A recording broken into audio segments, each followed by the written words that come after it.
Père, nous voulons te dire merci. Enseigne-nous ta parole. Donne-nous à comprendre les mystères cachés pour que nous puissions être de vrais disciples au nom de Jésus. Amen, amen. Nous allons tourner nos Bibles dans le livre de 2 Samuel, chapitre 24, versets 18 à 25.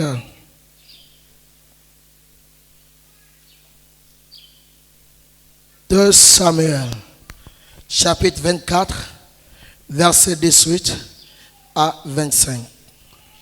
Je lis la parole. Ce jour-là, Gad vint auprès de David et lui dit: monte, élève un autel à l'Éternel dans l'aire d'Aravna, le Jébusien.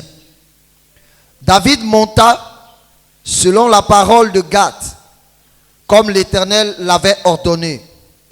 Aravna regarda, et il vit le roi et ses serviteurs qui se dirigeaient vers lui. Et Aravna sortit et se prosterna devant le roi, le visage contre terre.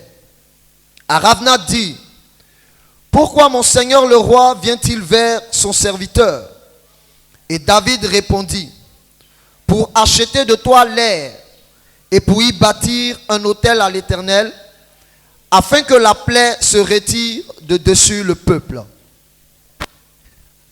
Aravna dit à David: que mon seigneur le roi prenne l'aire et qu'il y offre les sacrifices qui lui plaira.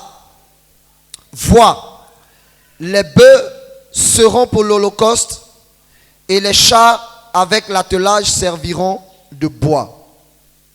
Aravna donna le tout au roi. Et Aravna dit au roi: que l'Éternel, ton Dieu, te soit favorable. Mais le roi dit à Aravna: non, je veux l'acheter de toi à tout prix d'argent. Et je ne l'offrirai point à l'Éternel, mon Dieu. Je n'offrirai point à l'Éternel, mon Dieu, des holocaustes qui ne me coûtent rien. Et David acheta l'aire et les bœufs pour 50 cycles d'argent. Verset 25. David bâtit là un autel à l'Éternel, et il offrit des holocaustes et des sacrifices d'action de grâce. Alors l'Éternel fut apaisé envers le pays, et la plaie se retira d'Israël. Amen. Amen. Genèse chapitre 12, du verset 1 au verset 3. Genèse 12, verset 1 à 3. L'Éternel dit à Abraham: va-t'en de ton pays, de ta patrie et de la maison de ton père dans le pays que je te montrerai. Je ferai de toi une grande nation et je te bénirai. Je rendrai ton nom grand et tu seras une source de bénédiction. Je bénirai ceux qui te béniront et je maudirai ceux qui te maudiront. Et toutes les familles de la terre seront bénies en toi. Amen. Amen.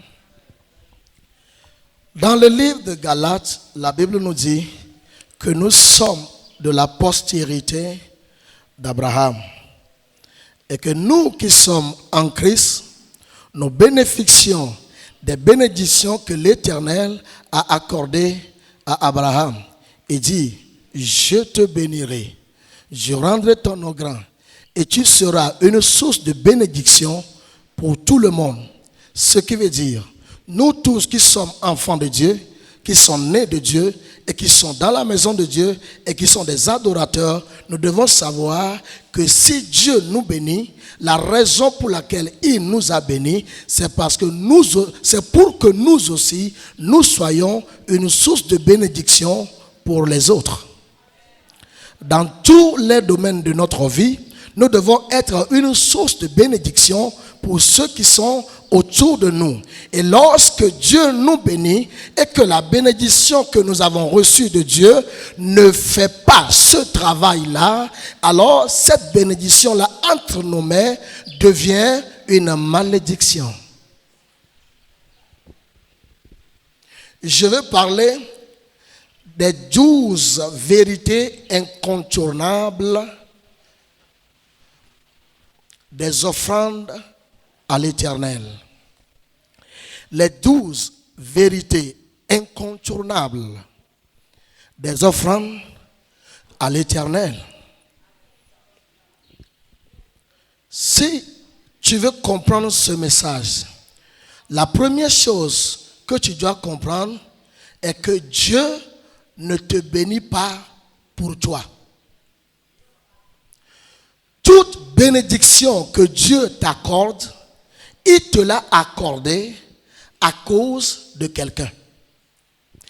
Et ce que Dieu a accordé à la personne là, c'est aussi à cause de quelqu'un. Sinon, nous tous qui sommes ici, nous avons nos papas et nos mamans qui sont mariés. C'est pas bon, n'est-ce pas? C'est très bon. Mais si la maman qui a mis notre maman au monde n'a pas été une bénédiction pour une autre personne, c'est son frère qui devait la marier. Est-ce qu'on comprend? C'est son frère, même père, même mère, qui devait le marier. Mais parce que Dieu a conçu la chose, que la bénédiction, s'il te bénit, c'est à cause d'une autre personne.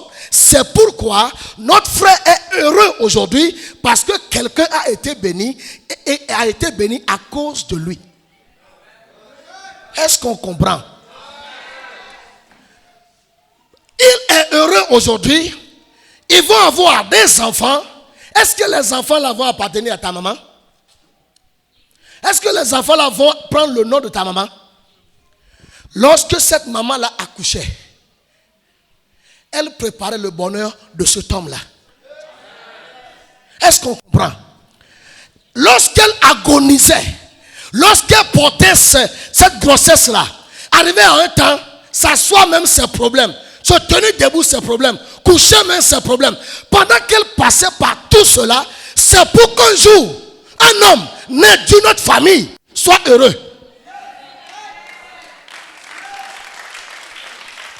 Alléluia. Que Dieu te donne, ce n'est pas pour toi. Il te donne à cause d'une autre personne. C'est la raison pour laquelle Dieu déteste les avares. Dieu déteste les avares. Si tu es avare, tu es de la catégorie de Satan. Dieu, c'est un donneur. Satan, c'est un receveur.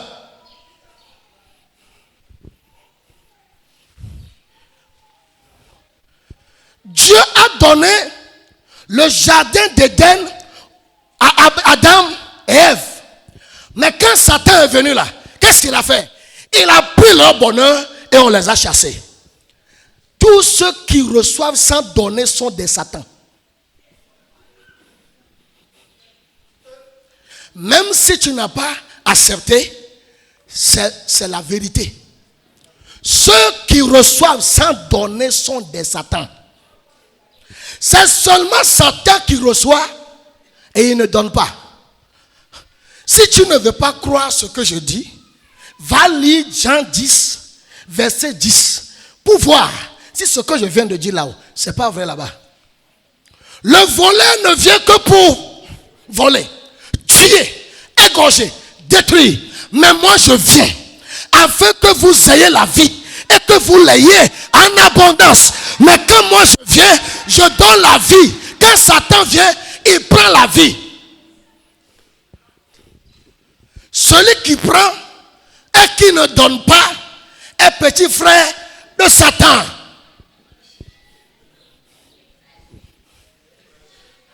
Alors la question qu'on doit se poser maintenant, à celui qui est assis à côté de nous, c'est de le regarder et de lui poser la question. Est-ce que tu es preneur ou bien tu es donneur? Dis-lui, pose-lui la question. Est-ce que tu es preneur ou tu es donneur? Parce que celui qui prend lui-même sait là où il appartient.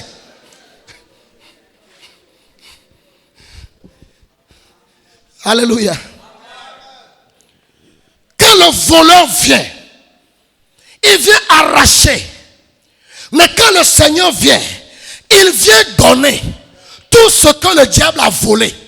Celui qui arrache de ta main et qui ne te donne pas, ce n'est pas un enfant de Dieu, c'est un enfant du diable. Est-ce qu'on est là? Est-ce qu'on est là? Je dis, est-ce qu'on est là?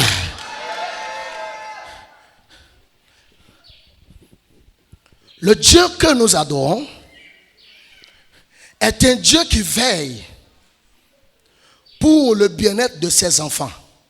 Et c'est la raison pour laquelle, quand il met quelqu'un quelque part, il remet encore quelqu'un quelque part pour la personne là. Il me met quelque part pour toi, il te met quelque part pour quelqu'un, quelqu'un se met quelque part pour quelqu'un, jusqu'à ce que j'ai fait pour toi me revienne, mais de là-bas. Est-ce qu'on comprend? Peut-être, je ne peux pas aller travailler au régie des eaux. Mais je connais quelqu'un là-bas qui peut employer quelqu'un. Alors, j'envoie tonton là-bas. Tonton est employé. On va payer tonton là-bas. Et quand on va lui payer là-bas, il me donne un peu ici. Je n'ai pas mangé l'argent qui est là-bas. Hein? J'ai mangé l'argent qui est là-bas, non? Est-ce que je travaille là-bas? Mais quand même, j'ai mangé parce que lui, elle est là. Quand Dieu te place quelque part, c'est pour quelqu'un.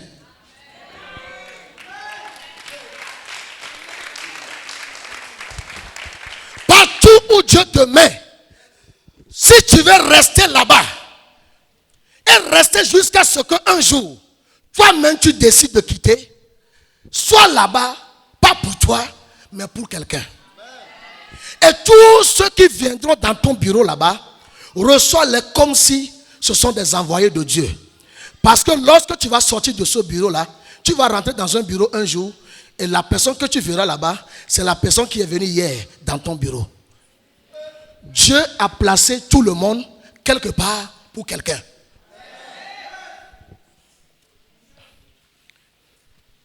Si Dieu t'a mis quelque part et que tu commences par penser à toi-même d'abord, dans les 6 mois qui vont venir, les problèmes que tu vas voir, ce sera pour toi seul.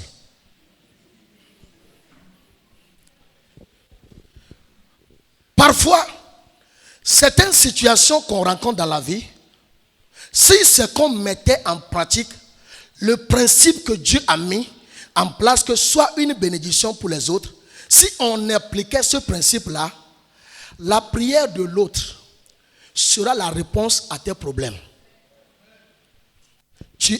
Peut-être tu as fait du bien à tonton. Quand tonton s'est levé le matin là, dit: ô Éternel, cet homme qui m'a fait du bien, protège-le, aide-le, élargis ses côtes et fais de lui la tête et non la queue. Tu vas quelque part, il y a un problème. Tu es tellement en colère que tu n'arrives pas à prier. C'est la prière que le frère là a fait qui va intervenir pour toi. Et si tu ne lui as pas fait du bien, c'est gâté.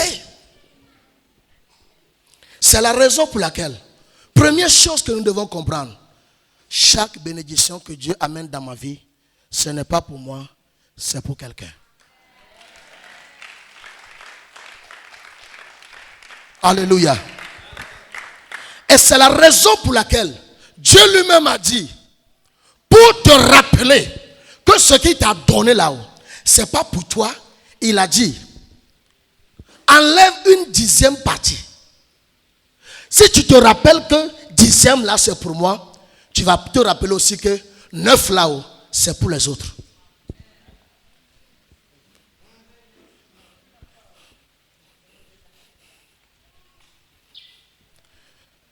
Non, maman qui vendent au marché. Maman, tu vends quoi? Mais tu fais quel travail? Étudiant. Ok, étudiant aussi c'est bon. Ça peut bien servir. Tu manges ton cahier? Hein? Est-ce que tu manges le cahier? Tu es parti acheter le cahier quelque part, non? Celui qui vend le cahier là, est-ce qu'il mange le cahier? Mais tu as pris ton argent, tu as donné à la personne et la personne t'a donné un cahier. Un cahier qui te permettra d'avoir de l'argent demain. Mais lui, parce que tu as payé, lui, il peut manger aujourd'hui. Si tu n'es pas une source de bénédiction pour les autres, tu deviendras de l'eau stagnante. Toute eau stagnante, ça pue, ça sent mauvais.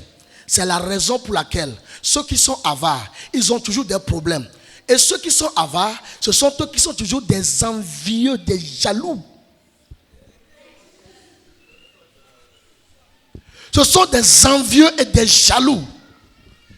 Parce que pour eux, c'est seulement eux qui doivent être quelque chose.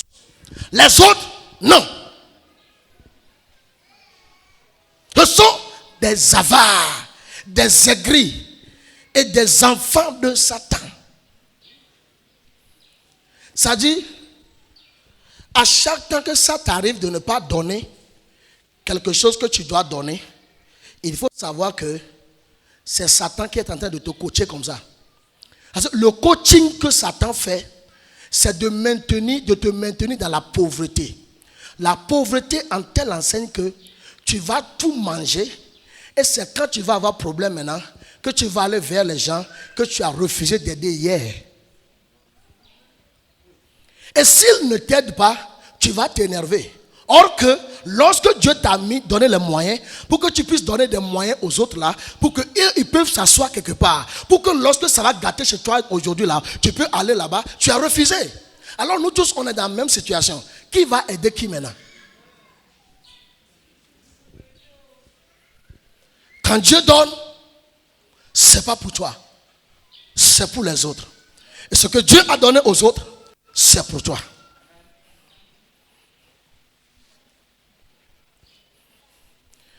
La Bible dit, tout ce qui est dans ce monde-là, Psaume 50, l'Éternel a dit, tout ce qui est dans ce monde l'appartient.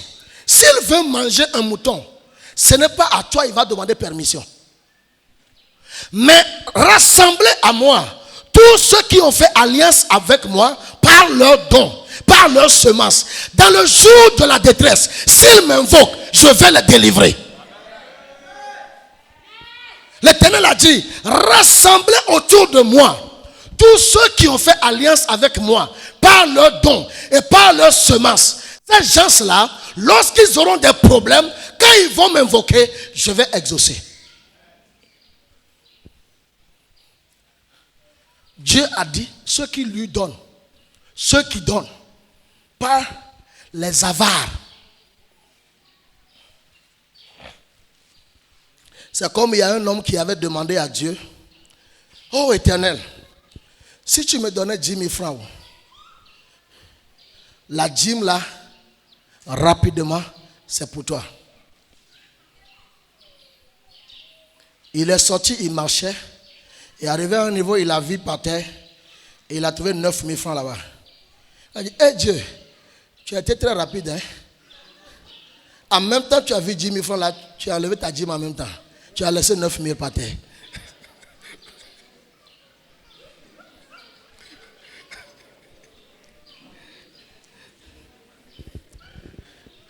L'Éternel viendra nous éprouver. Et quand il viendra nous éprouver, il ne va pas prendre quelque chose qui est en dehors de nous pour nous éprouver. Il va prendre quelque chose qui est à l'intérieur de nous pour nous éprouver. Et beaucoup de fois, Dieu éprouve ses enfants dans le domaine de la dîme et des offrandes. Et l'Éternel a dit, éprouvez-moi de la sorte pour voir si moi l'Éternel, je serai comme toi. Hein? Il dit, éprouve-moi de la sorte pour voir si moi l'Éternel, je serai comme toi. C'est à toi qu'on fait du bien et tu ne renvoies pas le bien. Mais moi l'Éternel, quand on me fait du bien, je retourne toujours le bien, mais au centuple. Alléluia. Si tu comprends aujourd'hui que ce que l'Éternel t'a donné, ce n'est pas pour toi, c'est pour les autres. Quand tu vas rentrer à la maison et que tu vas commencer par conduire ta voiture et qu'il va avoir une place vide dedans et que tu vois ta soeur marcher, tu vas la prendre dedans. Parce que la sœur que tu as dépassée aujourd'hui avec ton Corolla petit là-haut, c'est elle qui va amener Land Cruiser demain. On va voir là où tu vas marcher. On va voir là où tu vas rentrer. Utilise ta petite voiture pour prendre beaucoup de personnes. Pour que demain, Dieu te donne un Land Cruiser qui peut prendre beaucoup de personnes. Parce qu'il va t'éprouver. Plus tu es fidèle à l'Éternel, plus il accroît ton sentier. Plus il te donne beaucoup. Il te donne encore. Et il te donne encore. Et il te donne encore. Il te donne encore. Il te donne encore. Et il te donne encore. C'est comme ça qu'il fonctionne. Quand il donne encore. Parce que la Bible a dit, il donnera de la semence à celui qui sème et le pain à celui qui mange. Alléluia. Alors, bien-aimés, si nous devons comprendre quelque chose ce matin, c'est que ce que Dieu m'a donné, ce n'est pas pour moi, mais c'est pour les autres. Et ce que Dieu a donné aux autres, c'est ça qui sera ma bénédiction. Première chose que nous devons savoir, c'est que la différence entre Dieu et Satan, c'est que Dieu lui donne, mais Satan, lui, il prend seulement. Quand tu prends seulement, mais tu ne donnes pas, tu n'es pas de Dieu, mais tu es du diable. Ce n'est pas moi qui l'a dit, c'est Jean 10, verset 10 qui a dit ça. Deuxième chose, le don est le caractère de Dieu. Le Dieu que nous servons, qui nous a créés à son image, le fait de donner, c'est son caractère. Et la Bible dit, fils, vous êtes nés de Dieu. Si vous êtes nés de Dieu, alors vous devez avoir ce caractère-là de votre Père. Le Père que nous adorons, il donne. La Bible dit, Jean 3,16, car Dieu a tant aimé le monde qu'il a donné. Quand il a tant aimé le monde, il ne les a pas admirés, mais il a donné. Il donne pour la restauration. Il donne pour le changement. Il donne pour la transformation. Et Dieu n'a pas attendu que les gens puissent crier d'abord avant qu'il ne donne. Car il a tant aimé le monde et il a donné. Si quelqu'un te dit, je t'aime, mais il ne te donne rien, ça là-haut, il est en train de conjuguer seulement un verbe. Hein? C'est seulement conjugaison qu'il fait comme ça. Alors il faut lui dire, mon frère, ta conjugaison là-haut, c'est bon. Maintenant, rentre en action maintenant. Il faut conjuguer l'action maintenant. Je t'aime, tu t'aimes, je t'aime là-haut. C'est fini comme ça. Le mot aimer, c'est pas seulement un mot, mais c'est une démonstration. Car Dieu a tant aimé, il a donné. Ceux qui ont tant aimé l'œuvre de Dieu, ce sont des gens qui donnent. Et si tu n'es pas quelqu'un qui donne, ça veut dire que tu n'as pas le caractère de Dieu. Car le Dieu qui nous a créés, il donne. Troisième chose que nous devons savoir à propos des dons. Troisième vérité incontournable. Nos dons sont le signe d'honneur à l'Éternel. C'est que nous sommes en train de l'honorer. Quand nous donnons, nous sommes en train de l'honorer. Et il nous a dit dans Malachie, si je suis père, où est mon honneur? C'est seulement en cela que l'Éternel a parlé d'honneur.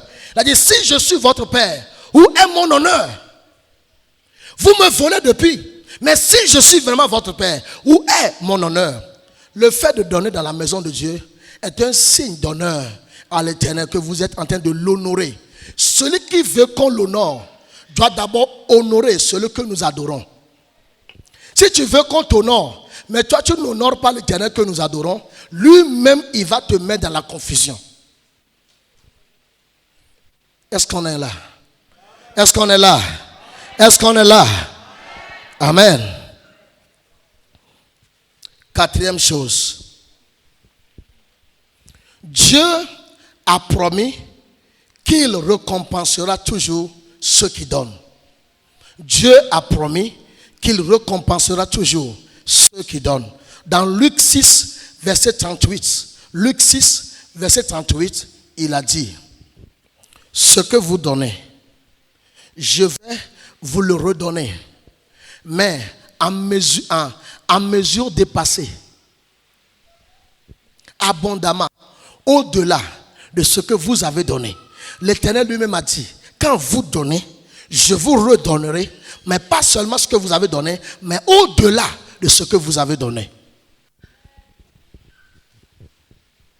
Cinquième vérité à propos des dons et des offrandes à l'Éternel. Nos dons à l'Éternel sont le signe de la démonstration de notre foi en lui. Nos dons à l'Éternel sont le signe de la démonstration de notre foi en lui. Bien-aimés, ne forcez pas quelqu'un qui ne donne pas. Celui qui ne donne pas, il ne faut pas lui faire un enseignement sur les dons. Fais-lui plutôt un enseignement sur la foi. S'il a vraiment la foi, quand Dieu dit donne, il va donner. C'est parce qu'il n'a pas la foi que quand on dit donne, il commence par faire des calculs. Loyer 150 000, ravitaillement 200 000, ravitaillement 200 000, déplacement durant toute la semaine 50 000. Dieu, prochainement. Prochainement. Il faut que tu me bénisses seulement. Prochainement. On va voir. La Bible a dit, celui qui ne gère pas bien le bien que Dieu lui a donné, Dieu va lui retrancher cela. Ce que Dieu t'a donné. La Bible dit, si tu ne gères pas bien ça, Dieu viendra te retrancher. Et celui qui dit qu'il n'en a pas, même le peu qu'il a, Dieu viendra.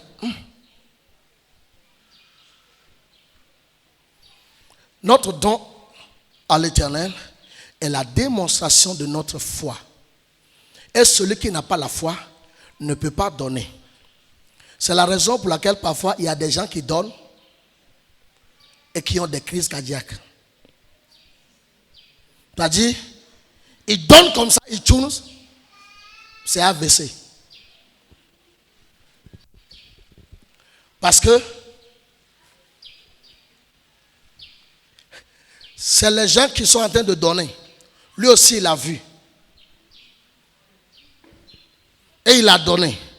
Après avoir donné, il est parti s'asseoir. Calcul commence maintenant. Il n'est pas mathématicien, mais quand il vient à l'église, il devient professeur de maths. Si X est égal à Y, ça veut dire que les 10 000 que j'ai donnés là-haut est égal à galère.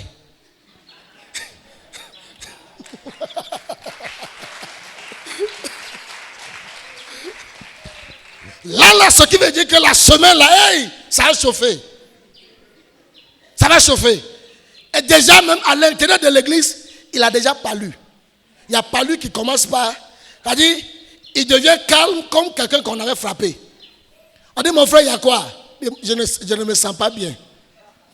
Or, avant là, il se sentait très bien. Mais c'est après avoir donné 10 000 là que palu est venu comme ça. Le don que tu offres à l'Éternel, tout ce que tu donnes à l'Éternel, quitte ta main, mais ne quitte pas ta vie. Ce que tu donnes à l'Éternel, ça quitte ta main, mais ça ne quitte pas ta vie. Ça va dans ton avenir pour produire des fruits et te les ramener au centuple. Ce que tu donnes à Dieu, tout ce que tu as donné à Dieu n'a jamais quitté ta vie.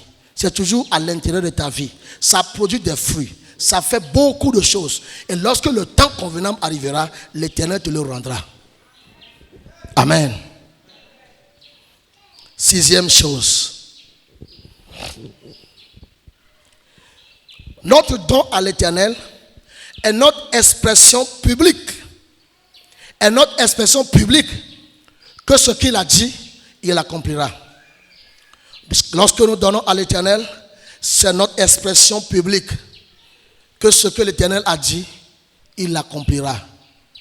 Beaucoup de fois, la raison pour laquelle on ne donne pas, c'est parce qu'on ne croit pas vraiment que ce qu'il a dit là, il va accomplir ça.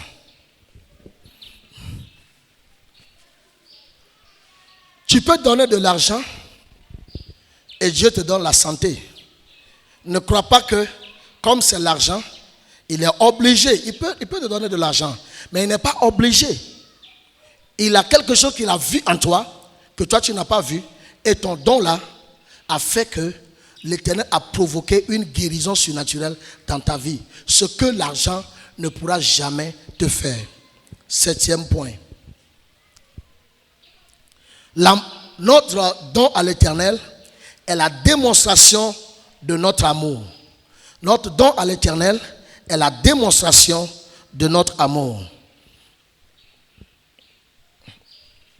J'ai une heure en tête qui est déjà là. Alors, 7e, la démonstration de notre amour. 8e point.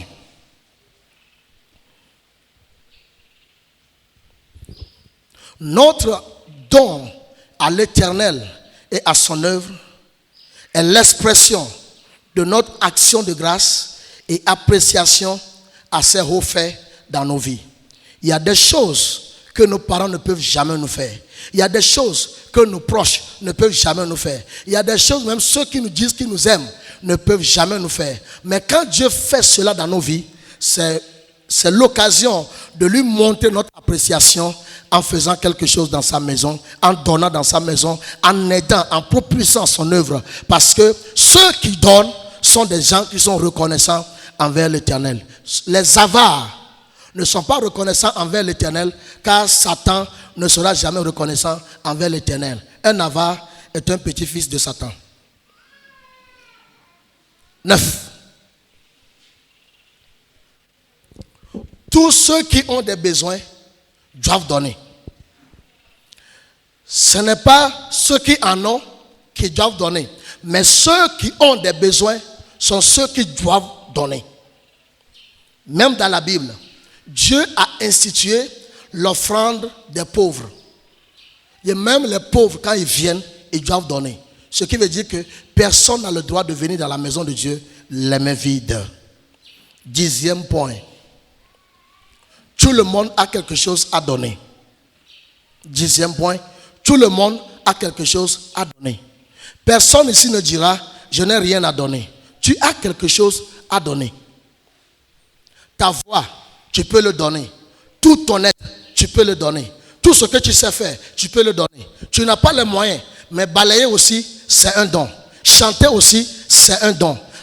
Faire quelque chose dans la maison, c'est un don. Servir d'accueil, c'est un don. Tu dois faire quelque chose. Si tu ne donnes pas, c'est comme si tu n'es pas reconnaissant envers l'Éternel. 11e point.